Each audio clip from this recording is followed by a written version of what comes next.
할렐루야.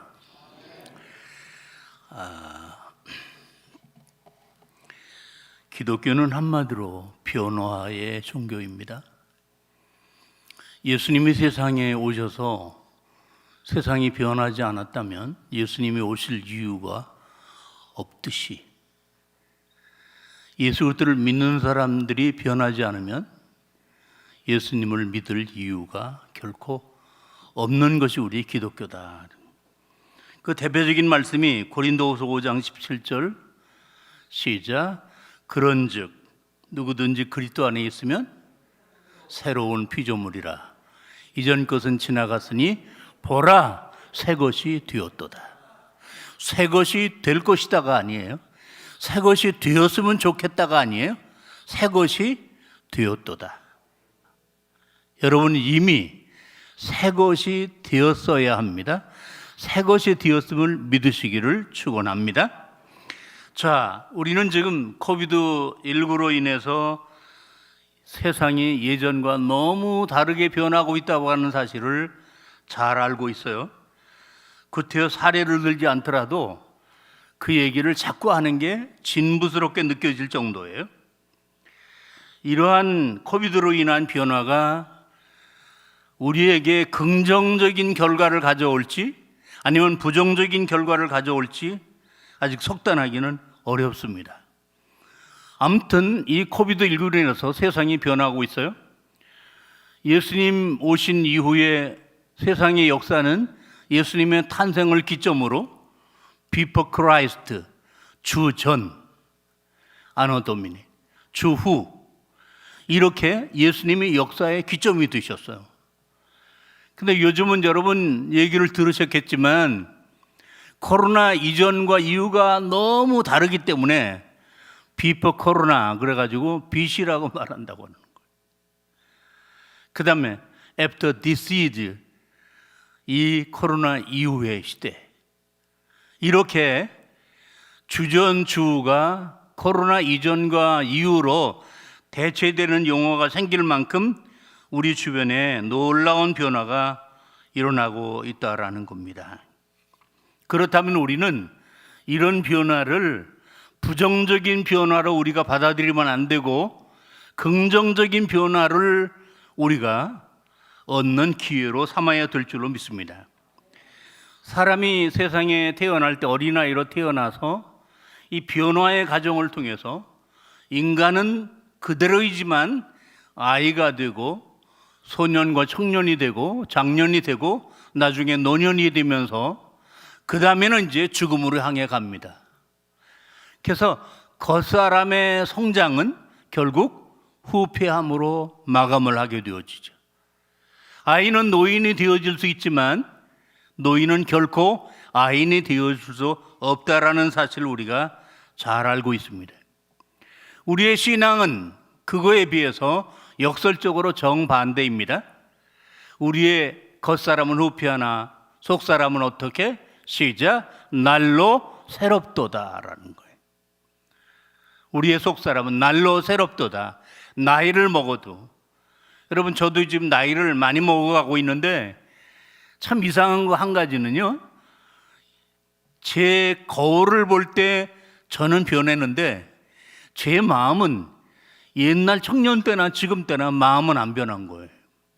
여전히 뭔가를 하려고 하고 뭔가를 소원하고 뭔가를 위해서 나름대로 기도하고 있다라는 거예요.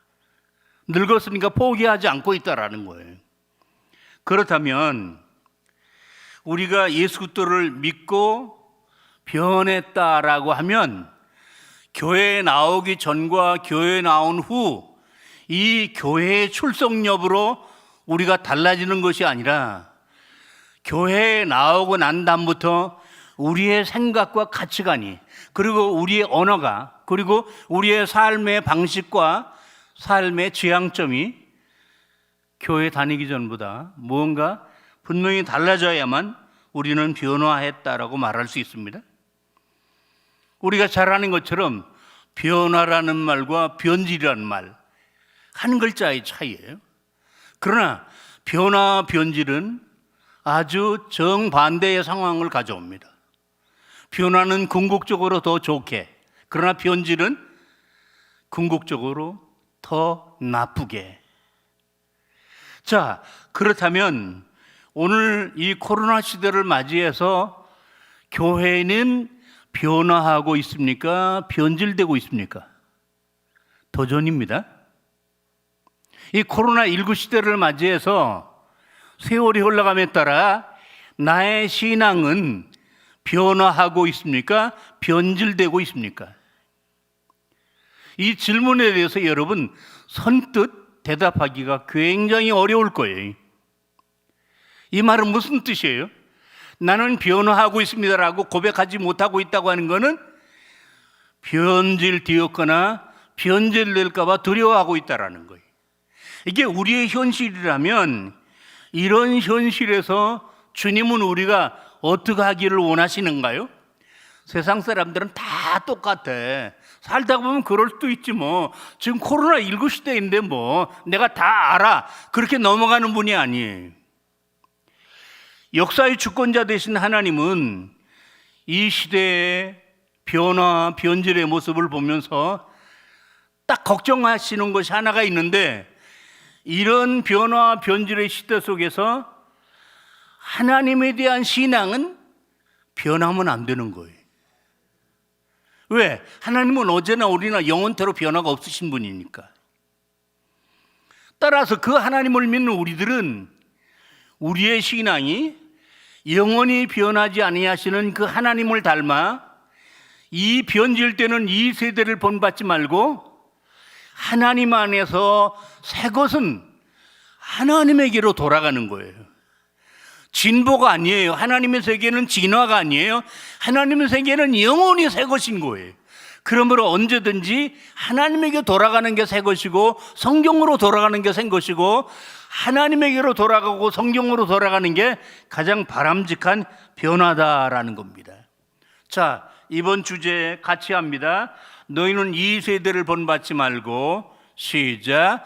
너희는 이 세대를 본받지 말고 오직 마음을 새롭게 함으로 변화를 받아 하나님의 선하시고 기뻐하시고 온전한 뜻이 무엇인지 분별하도록 하라라고 말씀하셨어요. 그러니까 우리는 이 주제의 성경 앞에 우리가 분별해야 돼요. 첫째, 뭘 분별할까? 나는 변화되었나? 어떻게 변화되었나? 자신이 없으면 어떻게 변화되어야 하나?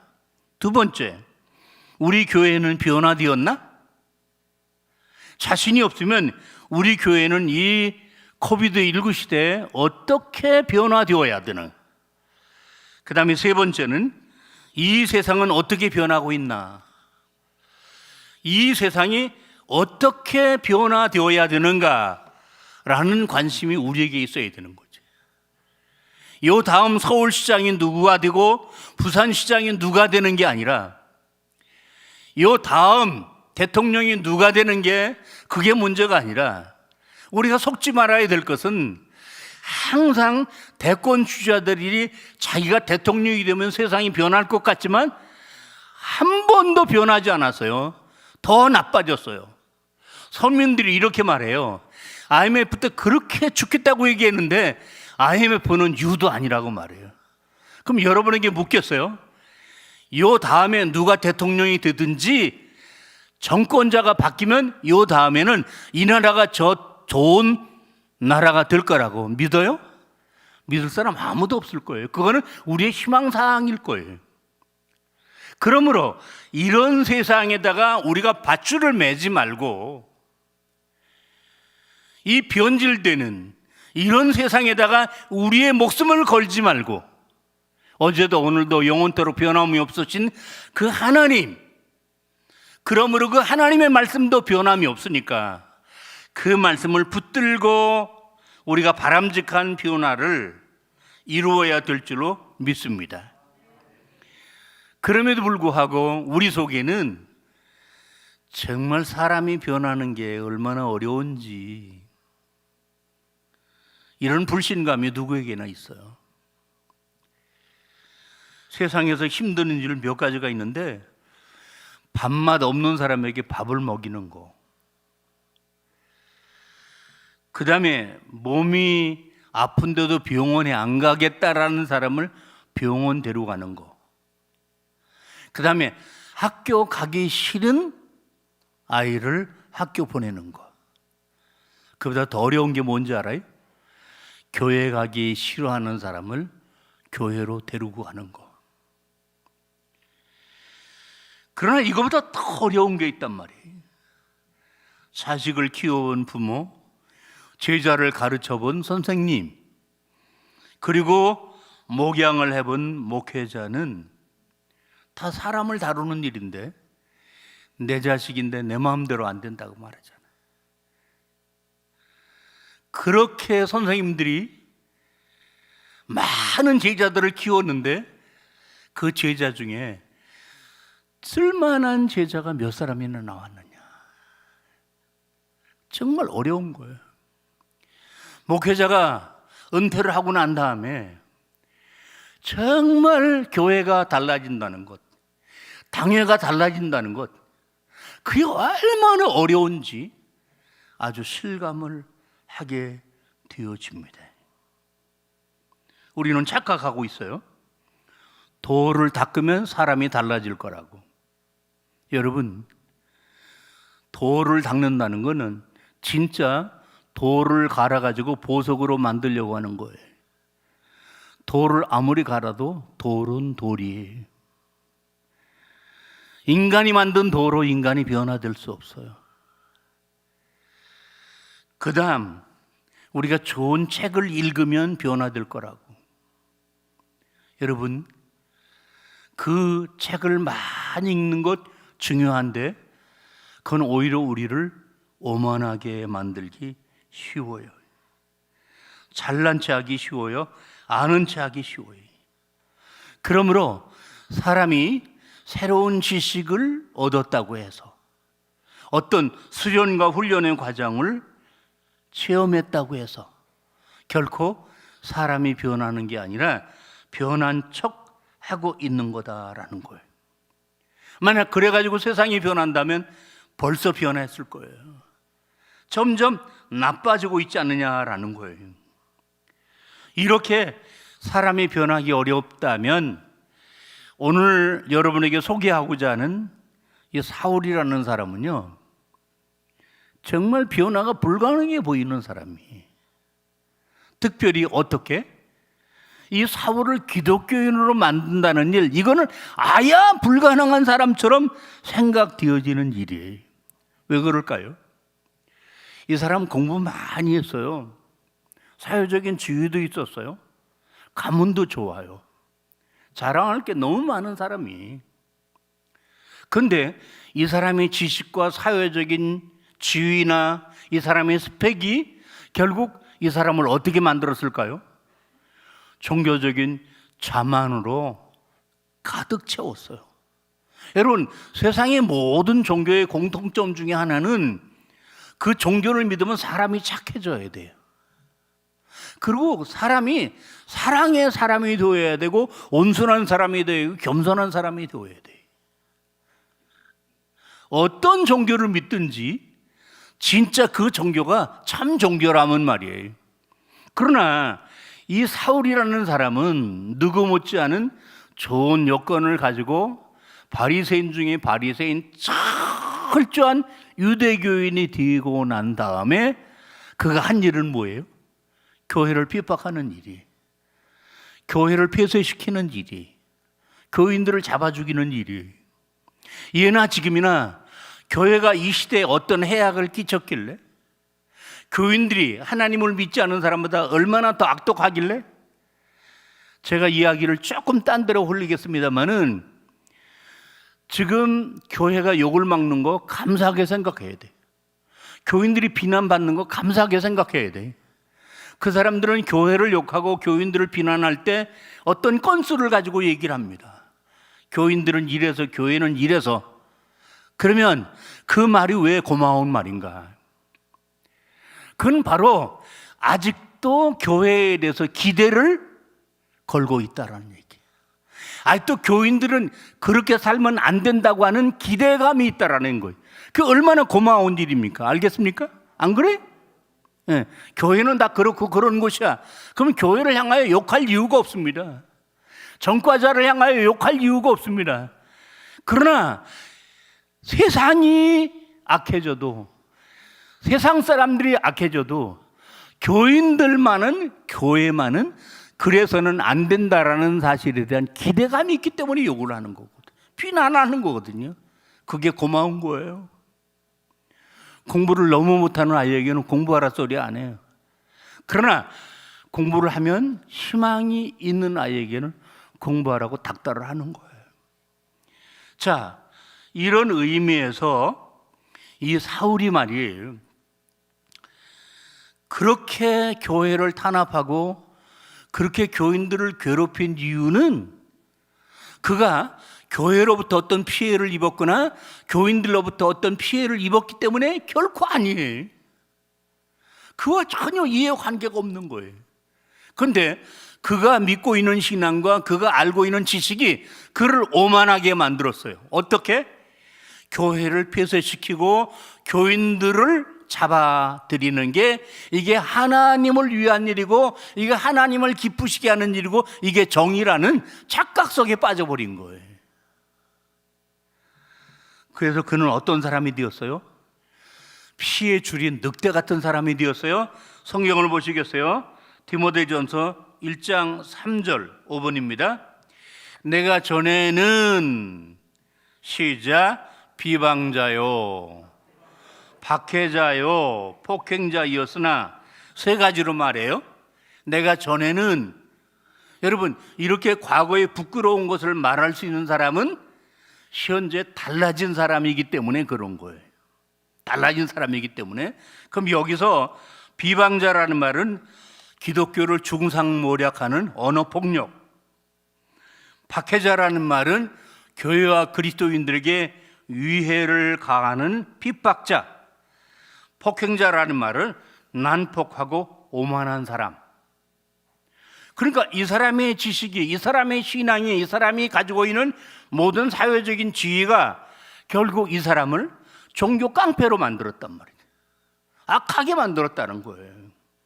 그러므로 이 사람은 참 나쁜 사람이에요. 기독교적인 입장에서 보면 좋아질 가능성, 변화가 전혀 없는 사람이에요. 이 말씀을 들으면서 우리는 두 가지를 생각합니다. 내가 그동안 부단히 변화되기를 소원했는데 예수 수십 년 믿어도 옛날 청년 때 믿음이 더 좋아서 지금보다, 옛날이 더 많이 기도해서, 이러면서 우리가 마치 겉사람이 늙는 것처럼 신앙도 늙어가고 있다. 이건 분명히 변화가 아니라 변질이잖아요. 이런 나 달라질 수 있을까? 첫 번째예요. 그 다음에 내 남편, 내 자녀, 내가 알고 있는 친구, 그렇게 전도를 해도 예수 안 믿어요. 오히려 비난만 해요. 믿을 것 같지 않아요. 그 사람도 예수 믿고 나처럼 나 이상으로 열심히 하나님을 믿을 수 있을까? 여러분, 그런 사람들 여러분 주변에 있어요, 없어요? 있을 거예요. 있죠? 여러분 자신도 때때로 다른 사람의 회의가 아니라 저도 평생 제 자신의 회의의 첫 번째 대상이 되었던 사람 중에 한 사람이고 지금도 역시 마찬가지. 그러니까 사람이 변화되지 않았다라는 것을 딱 한 방에 알 수 있는 거는 그 사람 겸손한 사람인가 교만한 사람인가. 겸손은 선천적으로 불가능해요. 그래서 그 사람이 뭐 사회적인 지위, 학벌, 교회의 연수, 교회의 직분 이런 거 다 떠나서 그 사람 겸손한 사람인가, 이거 하나 가지고 얼마든지 진단할 수 있어요. 근데 오늘 성경 본문 로마서 1장 1절 보면 예수 그리스도의 종 바울은 사도로 부르심을 받아 하나님의 복음을 위하여 택장함을 입었으니, 아주 짤막한 한 절입니다. 이거는 뭐와 똑같은 거하니? 명함과 같은 거예요. 바울이 한 번도 가본 적이 없는 로마 교회, 바울이 개척하지 않은 교회, 누가 이 교회를 세웠는지 모르는 교회, 그러나 핍박 중에도 환난 중에도 그 어려움을 잘 극복하고 믿음이 좋기로 소문난 교회, 그 가운데도 로마 시내의 100만 명 중에서 30% 내지 35%가 노예인데, 왜 노예냐? 선천적인 노예가 아니고 로마 제국이 침략해서 그 나라에 똑똑하고 유능한 사람을 인질로 잡아오거든요. 그 사람들이 노예가 된 거예요. 그 노예들 중에 상당수가 예수를 믿고 있었던 거예요. 이 로마서를 보면요, 이 로마 교회 기독교 성도들이 이 로마서를 읽고 이해할 정도의 수준이라고 하는 것을 여러분이 전제한다면 그 당시 로마 교회 성도들의 신앙이 보통이 아니었다라는 것을 여러분 이해하고 오늘 성경을 봐야 돼요. 그런데 평소에 알지 못하는 사람이니까 자기 명함을 주면 자기 소개를 하잖아요.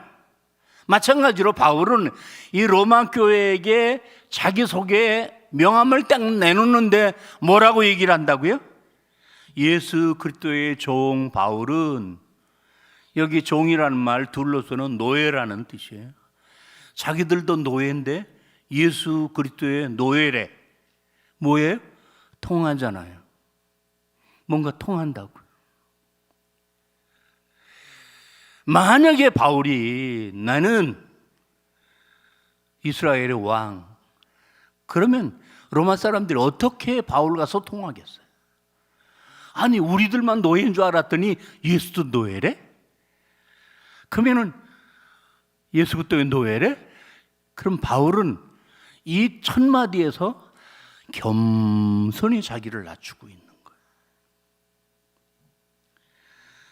여러분, 아까 우리가 이미 전제를 해서요, 이 사울이라는 사람은 절대로 변화되기 어려운 사람이다. 종교 깡패다. 아주 오만방자한 사람이다. 이 사람 부모도 그의 스승도 그 당시 종교 지도자도 이 사람 변화시키지 못했던 사람이다. 그런데 이 로마서를 딱 들추니까 1절에 딱 이 바울의 겸손한 향기가 팍 풍겨 나오는 거예요. 그 다음에 두 번째로 하나님의 부르심을 받은 사도다. 예나 지금이나 교회 안에서 최고의 지위에 있는 사람은 사도예요. 예수님 생전에 직접 제자로 택하고 부르신, 그리고 그 사람은 예수의 십자가 부활을 목격한 증인, 그 사람만 사도가 되는 거예요. 그런데 이 바울은 자기를 누구라고 해요? 사도라고 그래요. 그러니까 로마 교회 성도들이 어떤 마음이 들겠어요? 존경심이 딱 들겠죠. 조금 전에 종이라는 말과 지금 사도라는 말은 정반대 위치에 있는데 왜 바울은 갑자기 자기를 사도라고 했을까? 이 로마서의 권위를 인정받기 위해서. 이건 사사로운 편지가 아니야. 이거는 하나님의 사도로서, 하나님의 대리자로서 너희들에게 보내는 편지야라는 이 로마서의 영적 권위를 부여하기 위해서. 그 다음 세 번째, 복음을 위하여 택함을 받았다라고. 여러분, 복음을 위하여 택함을 받았다라고 했을 때 이 바울은 이 복음을 전하는 일이 파트타임이 아니에요. 아시겠습니까? 투잡이 아니에요. 그가 얼마든 자기를 위하여 잘 살 수 있는 직업이 있었음에도 불구하고 그걸 어떻게 헌신짝처럼 다 내려놓고 올인하는 거예요. 뭘 위해서? 복음을 전하는 일을 위해서. 마음을 다하고 뜻을 다하고 성품을 다하고 나중에는 어떻게? 목숨까지. 그렇다면 오늘 이 로마서 1장 1절을 두 사람이 읽으면서 이렇게 이야기를 합니다. 뭐? 이 사람이 바울이라고? 아, 이 사람이 이름은 사울이야. 세상에 이름 바꾸는 사람은 수상한 사람이야. 이 사람이 뭐 사도라고? 기독교인들을 아주 잡아 죽이고 기독교인 치를 떨던 사람이야. 이 사람이 무슨 복음 전도자라고? 전도하는 사람 괴롭히나 말라고 그래. 그래 비난을 할 거예요. 두 번째 사람은 이 사람 내가 아는데 정말 이 사람 겸손한 사람이야. 이 사람은 정말 권위 있는 사람이야. 이 사람 복음을 위해서 평생 헌신한 사람. 이 사람이 말이 맞아. 여러분, 한 사람을 놓고 두 가지 견해로 얘기를 하는 거예요. 그럼 첫 번째 사람은 누구예요? 변화되기 전에 과거를 보는 사람이. 두 번째 사람은 누구예요? 변화된 이후에 현재를 보는 사람이. 여러분에게 질문을 던지는 거예요. 여러분의 주변 사람이 여러분의 과거와 현재가 똑같은 모습을 보고 있습니까? 아니면 여러분이 과거에 어떻게 살았든지 간에 여러분을 알고 있는 사람이 현재 북북교회를 출석하면서 여러분의 달라진 모습을 보면서 야, 저 사람 교회 다니더니 엄청 변화됐네. 그렇게 말하고 있습니까? 교회도 마찬가지. 오래간만에 고향 교회를 찾아갔어요. 근데 내가 옛날에 다닐 때하고 하나도 변한 게 없어. 그 교회는 박물관 같은 교회, 무덤과 같은 교회. 아이도 마찬가지. 갓 태어났어요. 석 달 만에 가봤어요. 오, 너무 자랐어요. 2년 만에 가봤어요. 얘가 이렇게 컸어. 이게 바로 뭐예요? 변화예요. 기독교는 변화의 종교라고 했어요. 여러분이 예수 믿고 몇 년 되었어요? 교회 다닌 지 몇 년 되었어요? 수십 년, 수년이 되었을 거예요. 그럼 다른 사람들이 여러분을 볼 때 옛날에 여러분으로 볼까요? 전혀 딴 사람으로 볼까요? 한번 나를 보자고요. 그렇다면 우리가 후자의 사람이 되어야 되겠죠. 언제부터? 이제부터라도. 누가 무엇으로 어떻게 이 사울을 바울이 되게 했느냐. 성경에 수많은 사람들의 이야기가 기록되어 있는데 두 가지 중에 하나예요. 가룟 여자처럼 잘못된 부분에 대한 기록. 그거는 나에게 너 가룟 여자처럼 되지 마라라는 교훈을 위해서예요. 오늘 이 바울, 이 성경이 기록해 놓은 것, 너 옛날에 성질이 어떻든지 내가 교회에 대해서 어떻게 대했든지 이제는 너 달라져야 돼. 사울이 바울 되듯이. 그런 교훈을 주시기 위해서 이 성경 말씀을 우리에게 주신 거예요. 아브라함 얘기, 지나간 옛날 얘기가 아닌 거예요. 아브라함처럼 믿으면 우리가 아브라함처럼 복을 받는 거예요. 그러므로 오늘 이전에게 변화라는 주제를 가지고 이 고난주간에 이 자리에 찾아 나오신 여러분, 이 바울의 변화를 오늘 우리에게 언급하시는 이유가 뭘까요? 너도 변화되어야 돼. 너도 변화될 수 있어. 그럼 우리는 어떻게 한 발자국 앞으로 다가서야 돼요? 그럼 어떻게 변화될 수 있나요? 무엇으로 변화될 수 있나요? 누가 변화시켰나요? 이거에 대한 질문이 있어야 되지 않겠어요?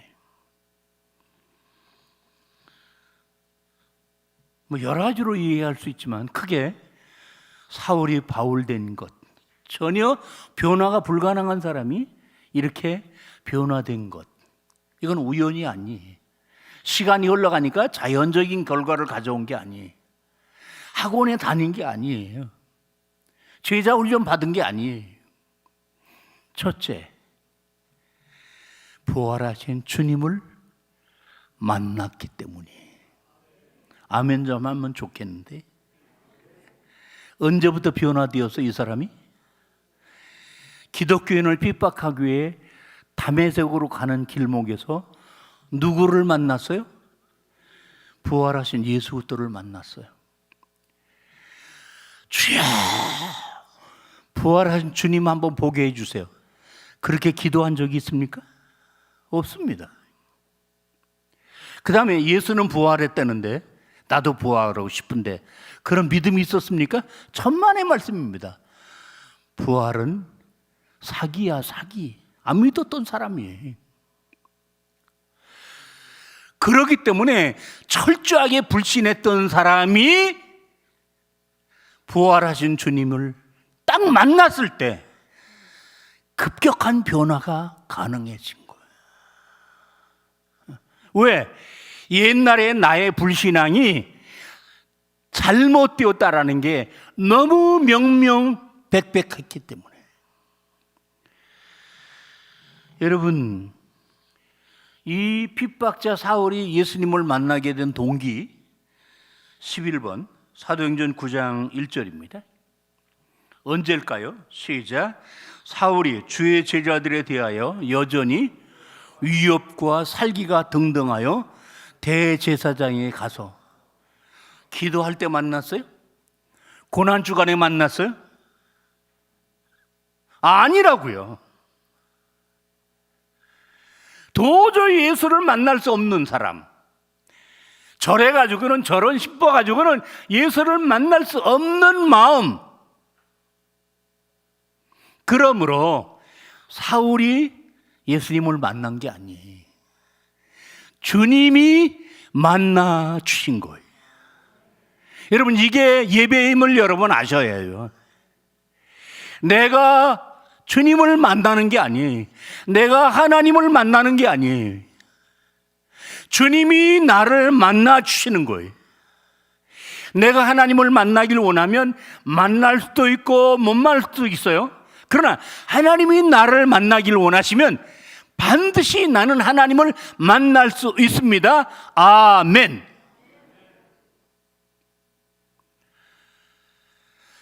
그러면 생각해 보세요. 오늘 여기를 어떻게 오게 되었나? 여러분이 오늘 아침에 교통사고를 당했어요? 올 수 있었어요? 멀리서 아주 반가운 친척이 왔어요. 며칠 묵고 간대요. 올 수 있어요? 갑자기 배탈이 났어요. 화장실을 대여섯 번 드나들어요. 올 수 있어요? 연습곡이 너무 재밌어요. 올 수 있어요? 친구와 커피 약속을 했어요. 올 수 있어요? 생각해보면 오늘 우리가 이 저녁에 올 수 없는 조건들은 너무 많다라는 사실입니다. 근데 하나님이 어떻게 하셨어요?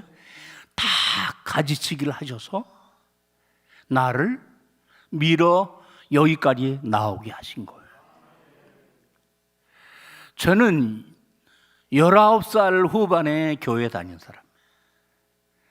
많은 종교 중에 제가 선택한 줄 알았어요. 그러나 예수 믿고 세월이 지난 다음에 깨닫게 된 것, 내가 택한 게 아니라 주님이 나를 택하신 거예요. 이게 기독교인 거예요. 아시겠습니까? 그러면 세상의 보편적인 종교적인 개념으로 우리의 신앙을 진단하면 안 되는 거예요. 오늘 여러분이 여기 왔어요. 칭찬받을 일이죠. 그러나 올 수 없는 여러 가지 조건이 많이 있었으나 다른 사람들처럼 오기 싫으면 못 오는 거예요. 올 마음을 주신 거예요. 여기서부터 기대감이 있어야 돼. 알겠습니까? 어떤 기대감? 나는 오늘 주님을 만난다. 만나야 한다가 아니라 뭐라? 만난다라는 겁니다. 여기 만난다라는 게 뭘까요? 요즘에 스트레스가 많고 정신신경과 계통으로 환자들이 굉장히 많아요. 그래서 까닭없이 사람을 기피하고 미워하고 공황에 빠지고 밤에 잠이 오지 않고, 이런 사람들이 정신과 치료를 받는데 두 가지로 치료를 받아요. 하나는 정신과 의사와 가서 상담을 해요. 쭉 자기 형편을 얘기를 해요. 그러면 의사가 한마디씩 거들어요. 그래서 내 잘못된 생각을 바꾸는 일을 해요. 관점을 바꾸는 일을 해요. 그리고는 신경 안정제 약을 줘요. 아주 신경이 피아노 줄처럼 날카롭게 되는데 그거를 유연하게 만드는 약을 줘요. 마비시키는 거죠. 그럼 제가 지금 무슨 얘기를 하는지 아세요? 의사 만나고 오면 병이 낫는 건가? 아니거든요. 예수님 봐야 내가 변화되는 건가? 아니거든요. 말씀을 들어야 되는 거죠. 말씀을 들어야 되는 거예요. 말씀이 육신이 되어 이 땅에 오셨어요. 예수님 직접 만나고 변하지 못한 사람 많아요. 예수님 만나는 게 중요한 게 아니에요. 주여! 그러다가 환상 중에 주님 보는 게 중요한 게 아니에요. 주님은 그때도 말씀하셨어요. 그 말씀을 꼭 깨달은 사람은 그때 변화했어요. 그 말씀이 성경 말씀이에요. 지금도 주님은 오늘 성경 말씀을 통해서 저를 통해서 여러분에게 말씀하실 때 저가 아니라 제가 여러분에게 드리는 말씀, 주님의 말씀을 통해서 주님을 만나야 돼. 이게 예배예요. 이게 설교예요. 알겠습니까? 그래서 오늘 나를 초청해 주신 분이 주님이시다. 오늘 내가 주님의 초청을 받고 나와서 해야 될 일이 뭔가? 주님의 십자가의 형상을 보는 게 아니라 주님이 내게 말씀하시는 말씀을 붙들어야 된다라는 거예요. 말씀. 그러면 이 살기가 등등했던 이 사울이 부활의 주님을 만났다. 왜 변했을까? 그 부활의 주님이 사울에게 12번이에요. 사도행전 26장 14절입니다. 우리가 다 땅에 엎드러짐에 내가 시작 소리를 들으니 히브리 말로 이르되 사울아 사울아 내가 어찌하여 나를 박해하느냐 가지채를 뒷발질하기가 내게 고생이니라. 만약에 여러분이 예수님이었다면 마치 교통경찰이 커브 코너에서 과속하는 사람을 숨어서 기다리듯이 지금 이 사울이 다메섹으로 가면 예루살렘에서 핍박을 피해서 다메섹으로 가 있는 크리스찬들이 위기를 당하기 때문에 예수님이 여기서 줄을 쳐놓고 올가미를 쳐놓고 이 사울이라는 사람의 발목을 부지르고 하늘에서 불을 떨어뜨리고 이 자리에서 박살을 내가지고 더 이상 교회를 괴롭히지 않도록 하는 일, 이게 주님이 하셔야 될 일 아닌가요? 근데 주님은 뭐라고 그러셨어요? 사울아 사울아 이름을 부르셨어요. 무슨 뜻이에요? 내가 너를 안다는 거예요. 아는 사람만이 이름을 불러요. 그 다음에 뭘 아셔요?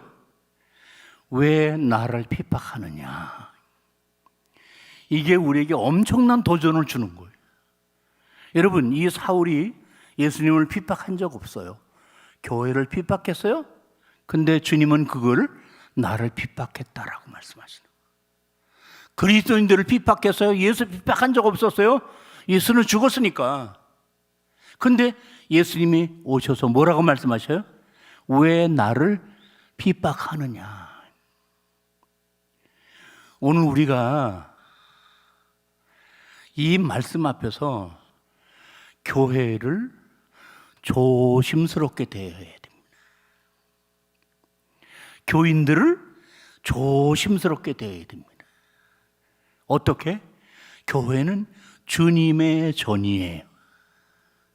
교회는 누구예요? 주님의 자녀예요. 함부로 건드리지 마세요. 함부로 더럽히지 마세요. 그게 주님에 대한 거예요. 예수 오래 믿고 교회 오래 다니면 간땡이가 부어가지고 교회가 뭐 이래, 교회가 이따위야, 오늘의 교회는 썩었어, 교회가 어쩌고 저쩌고. 지가 더 썩은 걸 모르고 함부로 교회에 대해서 얘기합니다. 그 다음에 교회는 예수님의 몸이, 교회의 주인은 예수님이. 그러면 교회는 머리 대신 주님의 뜻 안에서 교회가 움직여줘야 돼. 근데 자기가 교회를 핸들링 하려고 하는 거예요. 자기가 주인 노릇하는 거예요. 이게 엄청난 죄악인 걸 알아야 돼요. 더 이상 얘기 안 하겠어요. 그 다음에 주님이 넌 나를 비판하면 지옥 가 임마, 오늘 너 죽을래? 이렇게 말씀하지 않으시고 내가 가시체를 뒷발질라 해서 너를 상하게 하는구나. 누구 걱정하시는 거예요? 누구 걱정하고 계시는 거예요? 담에서기 그리스도인들을 걱정하시는 게 아니라 누구 걱정하셔요? 교회를 핍박하고 그리스도인들을 핍박하는 그 사울이라는 사람이 받을 형벌, 저주, 이거를 걱정하시는 거예요. 그러니까 이 사울은 한 번도 주님을 사랑한 적이 없고 교회를 사랑한 적이 없고 교인을 사랑한 적이 없는데도 불구하고 주님은 이 사울을 사랑할 이유가 없고 사랑할 자격이 없는 사람임에도 불구하고 사랑은 어떻게 하는 거예요? 상대방의 입장이 되는 거예요. 상대방을 불쌍히 여기는 거예요. 상대방을 가련하게 생각하는 거예요. 상대방을 걱정해 주는 거예요. 그러니 지금 다메섹 도상에서 지금 사울은 누구를 만났어요? 생전 처음 자기를 가장 깊이 사랑하시는 분을 만난 거예요.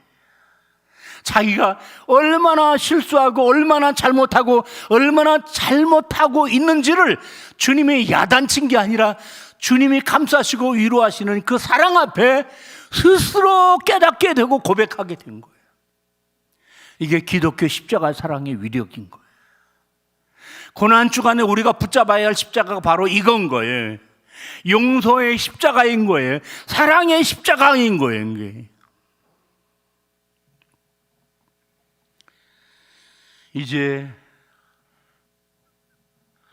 이 핍박자는 주님 앞에 꼬꾸라졌어요. 잘못된 것을 보았던 그의 눈이 멀어버렸어요. 그의 눈을 새롭게 뜨게 해주셨어요. 그러고는 과감하게 내가 너를 이방인들에게 복음 전하는 사도로 삼을게. 여러분, 아무나 사도 되는 거 아니잖아요. 그런데 유대인보다 이방인들에게 복음 전할 일이 더 많은데 그 엄청난 일을 누구에게 맡기신다고요? 이 핍박자에게 맡기신다는 거예요. 여러분, 남편을 의심하는, 남편을 신뢰하는 이 두 사이에서 남편의 마음을 얻는 것은 신뢰하는 거예요. 자, 주님은 어떻게 사랑받을 수 없는 나를 이렇게 사랑하는 걸까? 이런 과정 속에서 그가 깨달은 게 뭐예요? 아하! 저분이 십자가에 못 박혀 죽은 것, 구약시대에 나무에 달려 죽는 것은 저주라고 했는데 왜 저분이 저주의 죽음을 죽었나? 나 때문이었구나. 나 같은 죄인 때문이었구나. 어떻게 나 같은 놈을 위해 저주를 받으셔? 내가 그릇 행할 때, 내가 전에 죄인 되었을 때, 내가 그를 알지 못했을 때 그가 나를 위해서 매를 맞고 십자가에 달려 저주의 죽음을 죽어주셨다는 이 놀라운 사실을 깨닫게 된 거예요. 그 십자가의 사랑은 마치 수천도의 용광로가 더럽히고 때 묻은 고철덩이를 순철로 바꾸는 것처럼, 순금으로 정화시키는 것처럼 죄악에 덕지덕지 때가 묻은 이 사울이라는 이 고집불통 오만하고 변화될 수 없는 이 사람을 사랑의 용광로에 팍 담고 이 사람을 겸손하고 온유한 사람으로 바꾸어 놓으셨어요. 이게 이번 주간에 붙잡아야 할 십자가예요. 이게 여러분이 만나야 할 주님이 지금까지 교리적으로, 지금까지 교육적으로 받은 그런 신앙에서부터 이제는 어떻게? 체험적인, 인격적인 주님을 만나야 되는 거예요. 이로 말미암아 이 사람에게 얼마나 놀라운 변화가 일어났는가. 여러분, 이 유대인들은 바울이 변절했다고 생각하고 그 다음서부터 가는 곳마다 복음 전하는데 회방을 하고 죽이려고 하고, 나중에는 죽이려고 하다 안 되니까 40명이 결사대를 만들고 예루살렘 올라올 때까지 망을 보고, 유대인들이 그렇게 했어요. 여러분 생각해 보세요. 세상에서 가장 나쁜 죄는 배신이라고 말해요. 그 유대인들은 이 사람을 배신자로 보는 거예요. 그래서 얼마나 매를 맞고 얼마나 죽을 뻔했는지 몰라요. 그러면 이 상황은 유대인과 바울은 어떤 관계예요? 친구 관계예요? 원수 관계예요. 그러면 이 원수 관계에서 세 가지 모습이 있어요. 너는 눈으로, 이는 이로. 너 나 미워하면 나도 너 미워하는 거야. 두 번째, 그냥 무시하는 거예요. 저 혼자 하다 말겠지. 나는 그 사람 미워하지 않는 거예요. 그 친구 코 골고 자는데 왜 내가 그 사람 미워하며 밤을 새워? 세 번째, 그 사람을 사랑하는 거예요. 바울은 어떤 사람이에요? 세 번째. 그래서 그가 이 복음의 의미를 깊이 깨달으면 깨달을수록 그의 깊은 심연에서부터 솟구치는 그 뜨거움이 있었는데, 그게 바로 뭐예요? 자기를 핍박하는 동족을 불쌍히 여기는 마음이고, 저들도 예수가 누구인지 알았다면 나처럼 이렇게 자유와 기쁨을 얻을 수 있을 터인데, 옛날에 나처럼 저들이 깨닫지 못해서 나를 핍박해. 내가 기독교인을 핍박하듯이. 그래서 나는 저 동족을 미워할 수 없어. 왜? 저 동족을 볼 때마다 저게 바로 나니까, 나의 과거니까. 그리고는 그 동족을 구원하기 위하여 눈물로 기도하는 거예요. 모세가 원망하는 이스라엘 백성들을 위해 기도하듯이 이렇게 기도하는 거예요. 하나님 아버지, 차라리 제가 저주를 받아도 좋으니까 제 동족이 구원을 받게 해주세요. 여러분, 이 같은 바울의 기도, 옛날에 그 사울에게서는 생각할 수 없었던 그 모습이 분명한 변화에, 원수를 사랑하되 내 몸과 같이 사랑하는 사랑이 이미 이 바울 속에 완전히 사로잡은 거예요.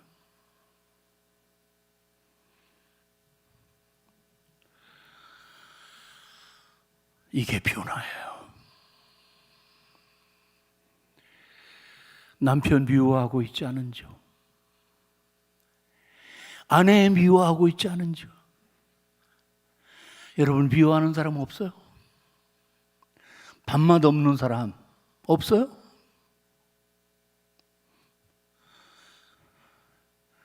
왜 없겠어요? 이 고난주간에 그를 위해서 바울처럼 기도할 수 있기를 축원합니다. 왜? 주님은 겟세마네 동산에서 십자가를 앞에 놓고 피하고 싶었으나 그게 아버지의 원이 아니라면 내 뜻대로 마옵시고 아버지의 원대로 되기를 원합니다. 주께서 원수 같은 우리를 위해서 십자가에 못 박혀 죽어주셨잖아요. 그 은혜로 우리가 구원받았잖아요. 내가 너희를 사랑한 것 같이 너희도 서로 사랑하라. 이거는 말장난이 아닌 거예요. 바로 사울이 바울 되어서 동족을 위하여 저주받으면서 기도하고 구원받기를 원했던 그 마음과 같은 사랑이 오늘 우리에게 요구하시는 사랑인 거예요. 이런 변화가 오늘 교회 안에 정말 필요해요. 오늘 교회는 동토의 땅이 되었어요. 사랑이 식었어요. 원수가 교회 안에 있어요. 교인들끼리 서로 비난하고 싸워요. 안타까운 일이. 이런 현실에서 북북교회만은 변화가 일어나야 합니다. 나의 변화가 교회의 변화에, 나의 변화가 가정의 변화에, 내 변화 없이 이 나라가 변화될 수 없어요. 대통령 바꾼다고 변화되는 게 아니에요. 내가 바뀌어야 돼요. 그러므로 그리스도 안에 있으면 새로운 피조물이라. 이전 것은 지나갔으니 보라 새 것이 되었도다. 이번에 이 집회가 되었도다라는 완료형의 집회가 되기를 축원합니다. 그렇게 하기 위해서 우리가 이번에 붙잡아야 될 게 뭐라고요? 내가 예수님을 붙잡는 게 아니라 예수님이 나를 붙잡아 주기 위해서 내미는 손을 내가 잡아야 되는 거야. 그게 기도인 거예요. 그게 사모함인 거예요. 그게 갈급함인 거예요. 예수님이 여리고라는 동네로 가셨어요. 근데 거기 가서 무슨 일을 하셨는지 의미가 없어요. 말이 없어요. 그런데 여리고에서 나가실 때 말이에요. 나가실 때 디메오의 아들 바디메오라는 사람이 나면서부터 소경이. 그러니까 이 사람은 길거리에 앉아가지고 거짓 노릇밖에 할 수 없는 거예요. 그런데 눈은 보지 못하는데 사람들이 웅성거리는 소리를 들으니까 나사렛 예수가 여기를 지나간다는 거예요. 그러자 이 나면서부터 소경된 사람은 그 예수님 오시기만을 귀 기울이고 예수님이 지나가시니까 어떻게 했어요? 나사렛 예수여 그렇게 부르지 않고 다윗의 자손 예수여. 예수님이 여리고에 가서서 이 다윗의 자손 예수여라고 소리를 들은 사람은 이 사람뿐이에요. 나를 불쌍히 여겨달라고. 나를 불쌍히 여겨달라고. 왜 그랬을까요? 예수님에 대한 소문을 들은 거예요. 저분은 안진뱅이를 일으켜 눈먼 소경이 눈을 뜨게, 저분이라면 나를 고칠 수 있어. 이 믿음을 가지고 어떻게 했어요? 부르짖은 거예요. 제자들이 야 시끄러 조용히 해. 그러나 더욱 부르짖었어요. 그때 예수님께서 이 사람을 찾으셨어요. 뭐 해줄까? 포기를 오네요. 눈을 뜨게 하셨어요. 그러고는 주님을 따랐어요. 이 일련의 사건 중에 가장 중요한 핵심 뭔지 아세요? 사모합니다라는 거예요. 목사님이 이 고난주간에 오라니까 오는 사람이 되지 마시고, 주님이 나를 호스트하셨다. 주님이. 그러고는 이번에 내가 지적으로 깨달음의 변화와 정적으로 감성의 변화와 의적으로 삶의 그릇된 행동이 바뀌어져야 된다. 하나님 이대로는 안 됩니다. 정말 이대로 안 됩니다. 내 성격 아시죠? 개떡 같은 성격 아시죠? 내 아집, 내 분노 조절 억제 기능이 파괴된 거 아시죠? 매어 달려야 돼. 어떻게? 하나님은 인격적인 분이에요. 원하지 않으면 안 주셔요. 찾지 않으면 안 주셔요. 그러므로 찾아야 돼요. 부르짖어야 돼요. 구해야 돼요. 그냥 설교만 듣고 가는 시간이 되면 안 되는 거예요. 여러분의 문제를 소상히 돌이켜보면서 나는 이대로 죽을 것인가? 이대로 그냥 갈 것인가? 나는 정말 달라져야 될 것인가? 이 심각한 기로에서 나의 변화를 정말 사모한다면 힘으로 되지 않고 능으로도 안 되지만 오직 믿음으로 됩니다. 사람으로는 할 수 없지만 하나님은 하실 수 있습니다. 할 수 있거든이 무슨 말이냐? 믿는 자에게는 능치 못함이 없다. 다른 거는 다 못 믿어도 나는 예수 만나 변화될 수 있다라는 믿음을 가지시길 바랍니다. 믿음이 이기네, 믿음을 가지시길 바랍니다. 그리고는 짧은 3일의 집회지만 이 집회를 통해서 내가 변화되고 우리 가정이 변화되고 우리 교회가 변화되어서 하나님을 기쁘시게 하는 아름다운 성도, 아름다운 교회가 되기를 주 예수의 이름으로 축원합니다.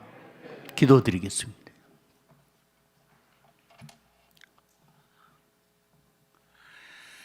하나님 아버지 아시지요?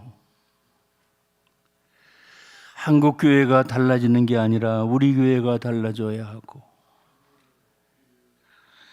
김 집사, 이 집사가 달라지는 게 아니라 제가 달라져야 하고, 겉모양은 회칠한 무덤처럼 그럴듯하나 생각이 지저분하고 언어가 폭력적이고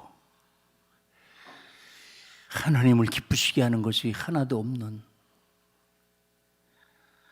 저희들의 자신을 이 시간 주님 앞에 드러내놓고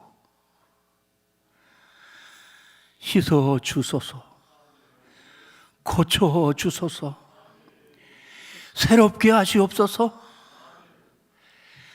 하나님의 저주와 심판을 자초하는 저희들이 하나님의 사랑 안에서 용서와 구원과 변화의 축복을 체험하게 하소서. 저희들이 이 교회에 올라왔던 그 모습으로 내려가지 말게 하시고, 그 마음으로 내려가지 말게 하시고, 사울이 바울이 된 것처럼 변화된 모습으로, 변화된 마음으로 이 문을 나가게 하옵소서. 아버지, 한국교회를 향하여 돌을 던집니다. 아직도 기대가 있습니다. 그리스도인들을 향하여 비난을 합니다. 조롱을 합니다. 아직도 기대가 있습니다. 이 기대를 저버리지 말게 하시고, 나부터, 나만이라도 변하여 새 사람 되게 하옵소서. 예수님의 이름으로 기도 올리옵나이다. 아멘.